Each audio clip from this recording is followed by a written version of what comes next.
Hey guys, welcome back from spring break. This is going to be a short video. There's actually going to be two different videos I'm going to do. This one's going to be more about how to strengthen your sentences and improve your sentence style in general.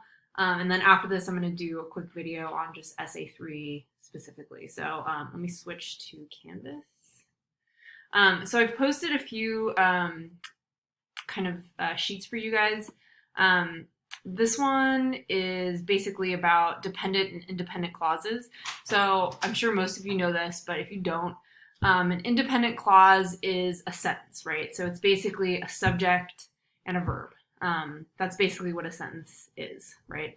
So you need some sort of a thing, object, person, and some sort of action that is happening.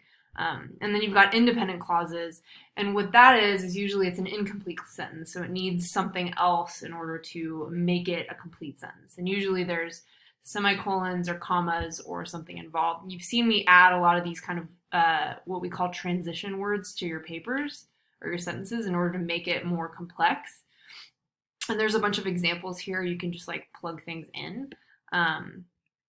And then this is probably my favorite worksheet ever. I carried this with me through my graduate school program. It really helped me write more sophisticated sentences. You know, a lot of people think sophisticated sentences involve a lot of big words, and so they get out the thesaurus.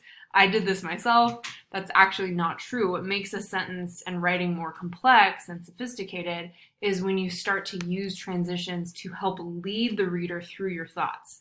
And so here's some examples of ones that you can kind of play with. A lot of us are really familiar with and but there's also things like furthermore, moreover, additionally, things like that. Therefore is a huge one. Nonetheless. So here's some great little examples, and then the bottom is really cool. It shows you how to use them. So you can kind of play with them. When I'm looking through your outlines, I added some transitions to make some of your topic sentences and your thesis statements more complex. Another thing that I wanted to talk about is what's called partial paraphrase. So this is a way to really strengthen your writing. So I set up this little kind of practice, no pressure. I just want you to try it out because what I want to do is really show you how to involve this in your writing. So one of the mistakes students make is they'll put entire giant chunks of a quote into their paper. Where a simple like paraphrase could work, right? And so basically what I did is I included an example of what like a partial paraphrase that I would do. So so here's the paragraph I did, and basically what I'm going to ask you guys to do is to read two different articles.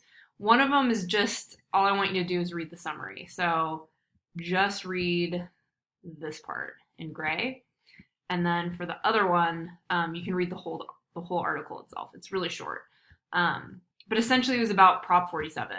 And then what I did was I turned it into a partial paraphrase. So I was able to put these two articles very quickly into my own words and only really quote like a very short section of it. So I kind of want you guys to practice doing the same thing in whatever you want with those two articles, or you can just do one. And then what I'll do later is I'll come back and I will critique them. And I'm going to do it in the public space because I want everybody to see like my comments and how I would change them. And if some of you do a really good job, I want other people to see examples of how someone else would do this.